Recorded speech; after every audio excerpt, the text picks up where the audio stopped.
کریما دستگیرا اشرفا سرورا شاہ کریما دستگیرا. مانگیں گے مانگے جائیں گے منہ مانگی پائیں گے. مانگیں گے مانگیں گے مانگے جائیں گے منہ مانگی پائیں گے، کیونکہ سرکار میں نہ لا ہے نہ حاجت اگر کی ہے. آئیے ہم سبھی حضرات مل کر اپنے آقا مولا حضور تاجدار مدینہ صلی اللہ علیہ وسلم کی بارگاہ بے نیاز میں نذران عقیدت پیش کریں. پڑھیں بابا سے بلند اللہ رب محمد صلی اللہ علیہ وسلم نحن عباد محمد صلی اللہ علیہ وسلم. عزیزان ملت اسلامیہ، میں نے اس سے پہلے بھی جمعہ میں اسی موضوع پر خطاب فرمایا تھا کہ جو سائل آپ کے دروازے پر آئے آپ اس کے ساتھ حسن سلوک کے ساتھ پیش آئیں. آپ کو اللہ نے وسعت دی ہے تو آپ اس کی مدد کریں، کیونکہ اس نے جو سوال کیا ہے کہ اللہ کے نام پر آپ سے سوال کیا ہے، تو آپ اسے نہ جھڑکیں، اس کے ساتھ بد کلامی نہ کریں، بدتمیزی سے پیش نہ آئیں. اگر آپ کو اللہ نے وسعت دی ہے تو آپ اس کی مدد کریں، ورنہ آپ اپنا عذر بیان کر دیں. یہ طریقہ رسول کائنات صلی اللہ علیہ وسلم نے فرمایا. کیونکہ اگر حضور کی زندگی کا مطالعہ کریں تو کوئی بھی سائل حضور کی بارگاہ میں آیا تو حضور صلی اللہ علیہ وسلم نے اسے کبھی واپس نہیں جانے دیا. جبکہ آپ حضور کی سوانح دیکھیں تو میدان جنگ ہے، کسی صحابی کا بازو کٹ گیا ہے تو وہ بازو لیے چلا رہا ہے، یا رسول اللہ میری مدد فرمائیں.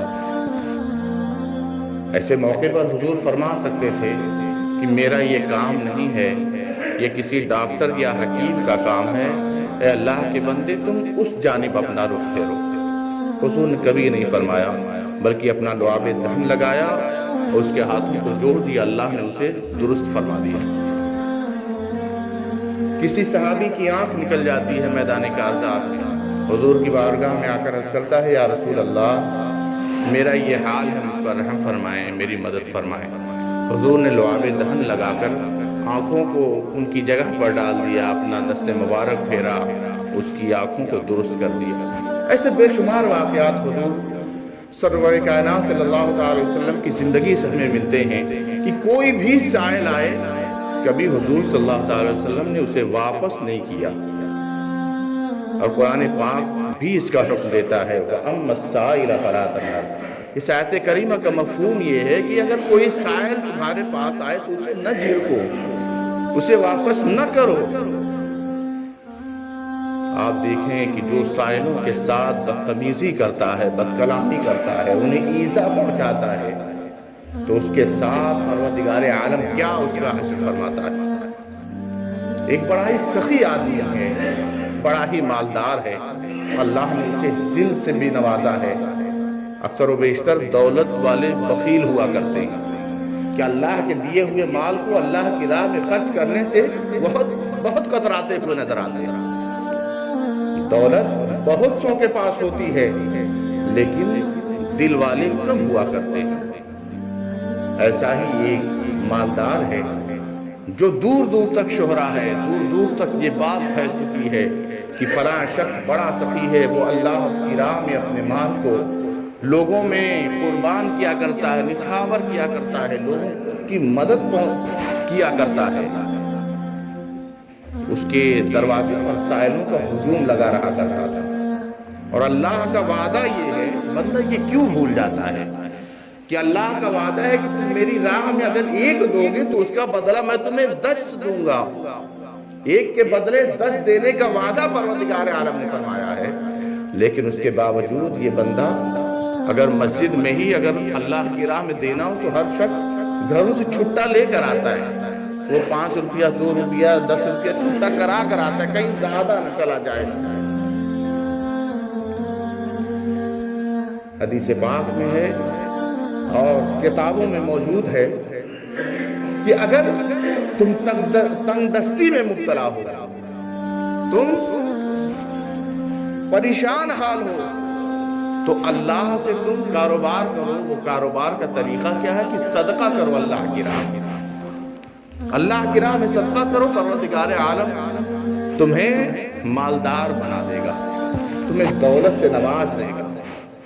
ایک مالدار شخص ہے، اللہ کی راہ میں اپنے مال کو غریبوں میں تقسیم کرتا ہے، غریب آتے ہیں اس کے دروازے پر، ان کی باتیں سنتا ہے، ان کے حساب سے ان کی مدد کرتا ہے۔ ایک فقیر نے دستک دی اس کے دروازے پر، تو اس نے اپنے خادم سے کہا اے اللہ کے بندے جاؤ اور جا کر اسے کچھ دے آؤ، اس کی مدد کرو۔ کتابوں میں ہے کہ جب وہ خادم اس کا نوکر دروازے پر گیا اور دروازے پر پہنچنے کے بعد وہ جب واپس آیا تو پھوٹ پھوٹ کر رو رہا تھا، زار و قطار رو رہا تھا۔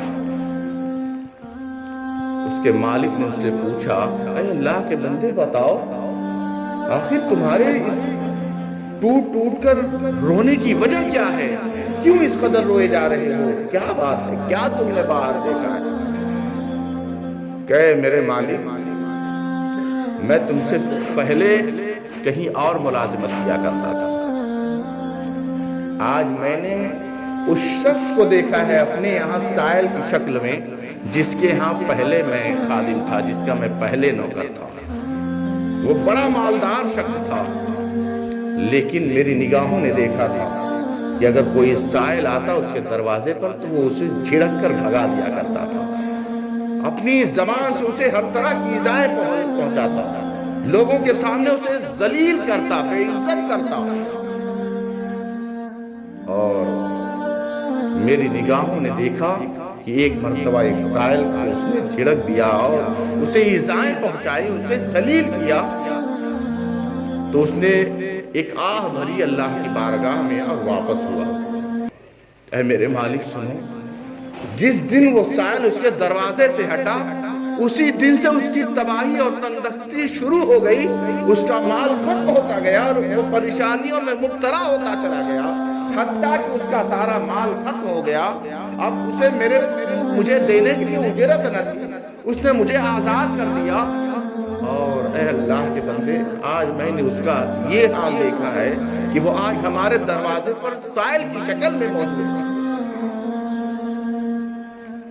تو اس سخی انسان نے کہا اے اللہ کے بندے تم غور کرو، مجھ پر نظر ڈالو، جب تم نے یہ واقعہ بتایا تو سنو، وہ تنگ دست کوئی اور نہیں، وہ فقیر کوئی اور نہیں، وہ میں ہی تھا جسے اس نے ذلیل و رسوا کیا تھا، لوگوں کے سامنے بے عزت کیا تھا، میرے دل کو اس نے بڑی ایذا پہنچائی تھی۔ اے اللہ کے بندے سنو، میں وہی شخص ہوں، آج اللہ نے اس کی جگہ مجھے کھڑا کر دیا ہے اور میری جگہ اسے کھڑا کر دیا ہے، مجھے اللہ کے شکر ادا کرنے کی وجہ سے اللہ نے مجھے اس مقام پر پہنچا دیا ہے، اور ایک سائل کے ساتھ بے عزتی سے پیش آنے پر اللہ نے اسے میری جگہ پر پہنچا دیا۔